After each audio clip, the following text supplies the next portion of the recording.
When the premier was set to reveal the executives for the province of Gauteng, the DA conducted a media conference and spoke extensively about the events that led to a standoff between the two parties during their discussions with the ANC.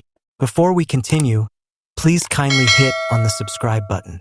The ANC initially claimed that the DA was engaging in dishonest negotiations and that it did not want other minor parties to join. Based on the DA's statements made during their press conference, it is possible that they only wanted the IFP, with whom they have formed a coalition in the Kwa-Zulu Natal province. This means that although the MK party was elected by a large majority of voters, it is now an opposition party. When Helen Zille was questioned, she said that the agreement in Kwa-Zulu Natal may suffer if the ANC and DA did not form coalitions in Gauteng. According to her, those provinces where agreements have already been made would not be impacted by the Gauteng situation. He claims that while they have the option, they would not leave since doing so would put the people of Kwa-Zulu Natal under the control of the MK and EF, which would be detrimental to the people of KZN.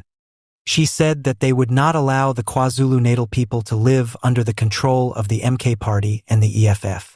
People are now clamoring for explanations and claiming that she has once again shown her racism. They're calling the folks in the rear dogs. To be labeled dogs is exactly what the Government of Nations Unity has delivered to South Africans.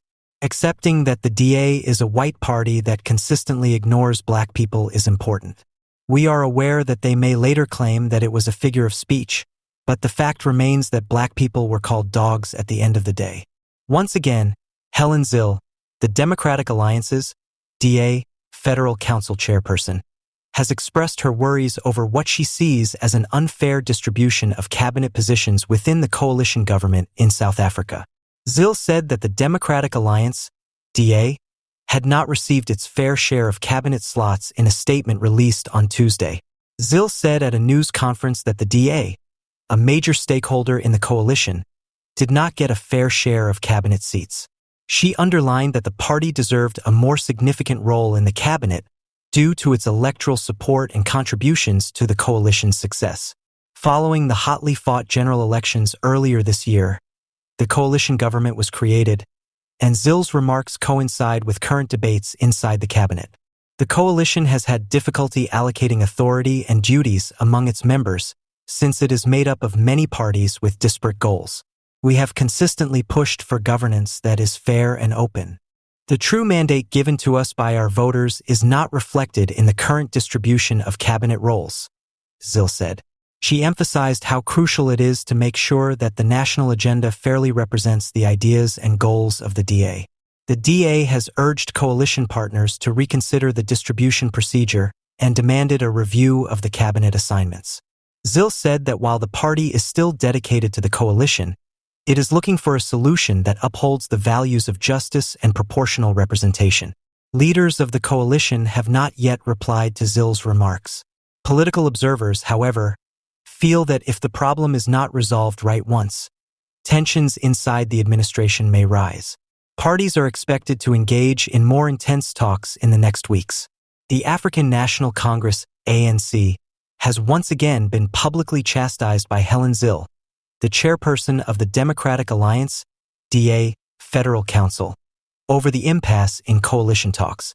Zille said in a recent statement that the DA has made good faith attempts to negotiate, but that the ANC's plans have not lived up to expectations.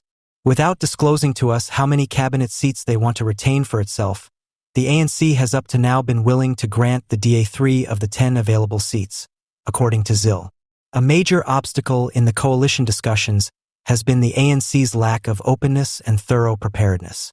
In an effort to stabilize South Africa's political environment, the DA and the ANC have been trying to work together to establish a coalition government. However, Zille's comments draw attention to the difficulties that these talks provide, especially with regard to the distribution of cabinet posts and the need of open communication and mutual confidence amongst the involved parties. The ANC's proposal, which calls on the DA to accept 3 cabinet positions, has drawn criticism for being too ambiguous. The Democratic Alliance is hesitant to sign onto the deal until it has a comprehensive knowledge of the ANC's whole cabinet intentions. The DA is now in a predicament where they must accept agreements without a thorough understanding.